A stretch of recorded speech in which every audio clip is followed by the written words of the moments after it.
Welcome to my Me Time Monday wellness hack on how to harness your 4 happiness hormones. This is Me Time Monday wellness hack, which is part of our self-care in 7 minutes video series. I'm Sherri, gerontologist, author of Me Time Monday, and CEO of the Caregiving Club. In the 1970s, psychologist Paul Ekman identified 6 basic emotions that were relevant to all human cultures, and they were happiness, sadness, fear, disgust, anger, and surprise. A few years ago, researchers at UC Berkeley Greater Good Science Center expanded the 6 basic emotions to 27 different categories. The researchers realized there are subtle gradients in your 6 basic emotions that more accurately express how you react in various situations. So these nuanced emotions include adoration, anxiety, awe, confusion, relief, satisfaction, and joy. Part of this evolution into understanding how emotions work is to go back to the 6 primary emotions Ekman identified.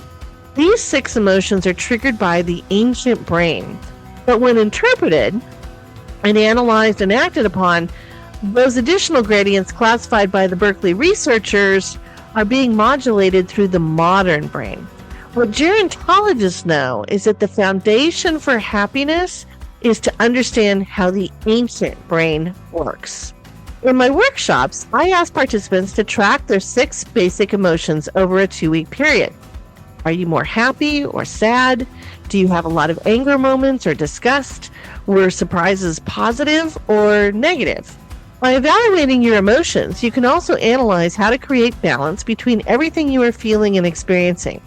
It is important to experience the spectrum of emotions because balance is what gerontologists know you need for survival. We do not prescribe good or bad to your emotions.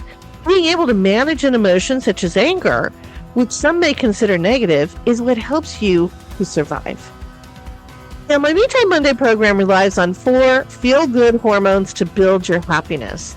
They are oxytocin, which is for love and bonding and trust, serotonin, which is your mood booster, dopamine, which is your reward center, and endorphins, which aid in pain relief.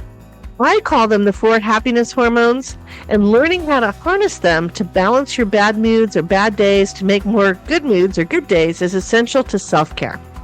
These 4 hormones are also neurotransmitters out of the 100 neurotransmitters in our bodies.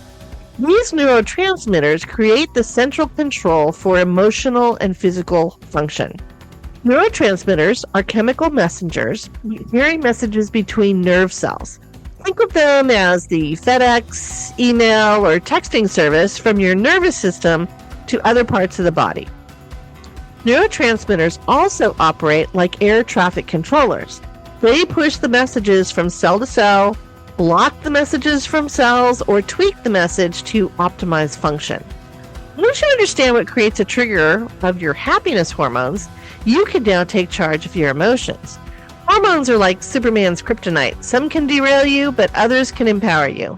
These 4 happiness hormones become your special superpowers in managing your caregiving journey and making it a more happy road trip. So let's start with oxytocin. Oxytocin is the hormone associated with love, bonding, and physical contact such as hugging. Its main function is to facilitate childbirth, which is why low levels of oxytocin are linked to postpartum depression. Both men and women elicit oxytocin since it is tied to reproduction and sexual health, although women have more of this hormone. Now, you can achieve oxytocin release through physical exercise, particularly if you do it with somebody else, by playing music, particularly if you're doing that with someone else, dancing with someone else, singing with someone else, staring into someone's eyes and holding their hands or patting their back. And, of course, our big happiness prescription is found in hugs. Now, you may have noticed that all of these entail typically being in contact with someone else. Neuroeconomist Paul Zak says 8 hugs per day are neuroprotective. In other words, the warm welcome of physical contact promotes brain health. And oxytocin release can really only be felt with other animals and humans.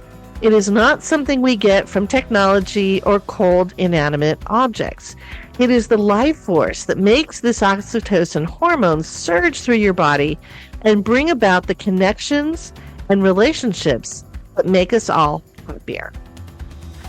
Now, our second happiness hormone is serotonin, and this is your mood booster. It plays a key role in sleep patterns, anxiety, and appetite. Low serotonin levels are linked to depression. As opposed to other happiness hormones that start in your brain and nervous system, serotonin starts in your gut, and it is tied to your microbiome and your diet. A diet rich in micronutrients can alter brain signals where serotonin improves things like ADHD, autism, mental illness, and even Alzheimer's. One great way to release serotonin is to eat more vitamin D or get more vitamin D into your system through natural sunlight. In my Me Time Monday book, I call this the sunshine diet. Here are 3 ways to practice the sunshine diet. So vitamin D is known as the sunshine vitamin and is necessary for the absorption of calcium, which plays a key role in maintaining bone strength, but also immunity. However, up to 40% of U.S. residents are deficient in vitamin D. You have to eat foods high in vitamin D, such as salmon, sardines, tuna, egg yolks, orange juice, oatmeal, and milk, or a lactose-free milk if you are intolerant. You also want to eat foods kissed by the sun. That includes fruits, berries, vegetables, and nuts. And then finally, the third part of the sunshine diet is to eat during sunlight hours, or what we call farmer's hours. It is the most efficient way to maintain or lose weight. Your metabolism is more efficient during these daylight hours since it is tied to your circadian rhythms, which are your sleep and wake cycles. Eating after dark makes the body think it must stay awake since it takes a few hours to completely digest the food. And also, eating during an 8 to 10 hour window means less time to consume calories. Now, these farmers' hours are now being called intermittent fasting, but whatever you call it, definitely eating during sunlight hours is going to improve your absorption of vitamin D. You can also trigger serotonin signals through ultraviolet light therapy, known as virtual sunshine. Now, our third happiness hormone are endorphins. This is the body's natural morphine, and they regulate pain response. Endorphins are also released when you laugh, fall in love, have sex, and eat delicious food. So while endorphins help with pain relief, they are also seen as euphoria.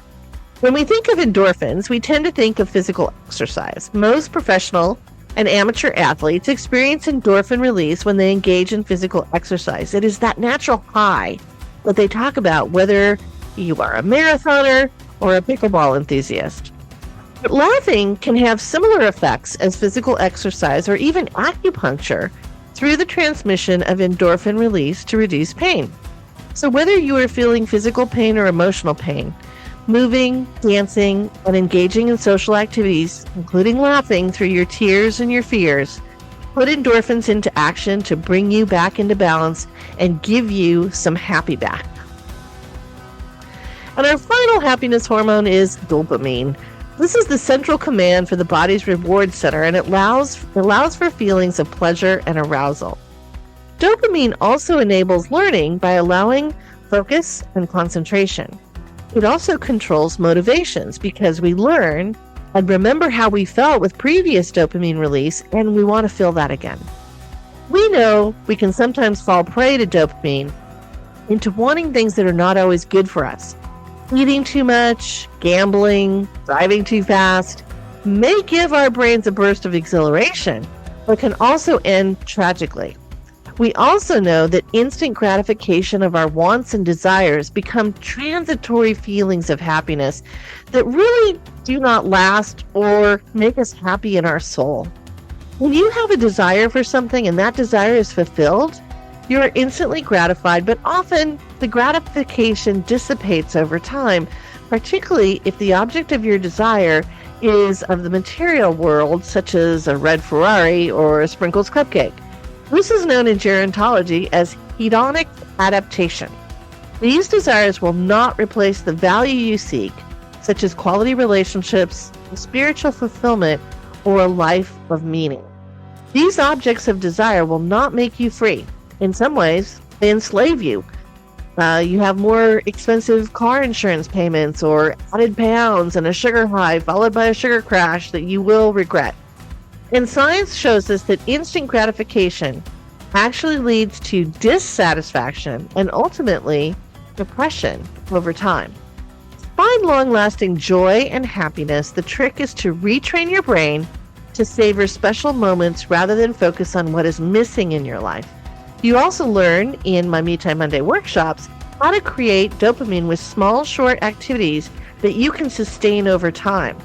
Dopamine is based on finding meaning in the moments of life where we connect with others, where we connect with our own spirituality, and where we find satisfying achievement. Now, in my Me Time Monday workshops, we have an exercise called Refueling Happiness. We know negative events are part of the human experience, but how you cope and conquer your emotions and allow these events to affect you are crucial to your happiness, health, and survival. Most psychologists believe learning to cherish happiness and a happy life means having to experience the downsides and bad times as well. The ability to look beyond the negative and find the silver linings or lessons from these difficulties and challenges makes the happier times even sweeter. It also allows you to build your resiliency and your mental strength. Happiness is a lifelong pursuit for aims that are higher and more meaningful to your soul. Father of positive psychology, Martin Seligman, early on in his research, identified the 3 levels of life. Number 1 is pleasurable, and that includes creature comforts and companionship. Number 2 is engaging, and this includes revealing each individual's unique virtues and strengths and how to put them into action to enhance your life. And the 3rd is meaningful, and this is tapping into an individual's unique strengths and virtues for the good of others. When your life has meaning, you have sustained wellness and freedom. The lesson is happiness does not just happen. You have the agency to make it a constant in your life, but only when you pursue a meaningful life. And understanding how to harness your 4 happiness hormones keeps you on track for that meaningful life. When Thomas Jefferson drafted the Unalienable Rights and America's most profound statement about its freedom and liberty, the Declaration of Independence, he believed we are born with our minds as a tabula rasa, a blank slate upon which knowledge is gained through life's experiences. By using your 5 senses, you gain experiences and observations that shape your knowledge and determine who you are and how you live your life. What is interesting about the statement, life, liberty, and the pursuit of happiness, is that the Declaration did not guarantee happiness, only the right to pursue it. Each individual decides what makes us happy and how we will get it. By understanding your 4 happiness hormones, you hold the roadmap to a future with many happy pursuits. I hope you enjoyed this Me Time Monday wellness hack. Every Monday, I'll have a new self-care in 7 minutes video. You can find more information in my book, Me Time Monday, the weekly wellness plan to find balance and joy for a busy life, or visit MeTimeMonday.com or CaregivingClub.com. And don't forget to subscribe to our Caregiving Club YouTube channel to get all the self-care in 7 minutes videos every Monday. Care and stay well.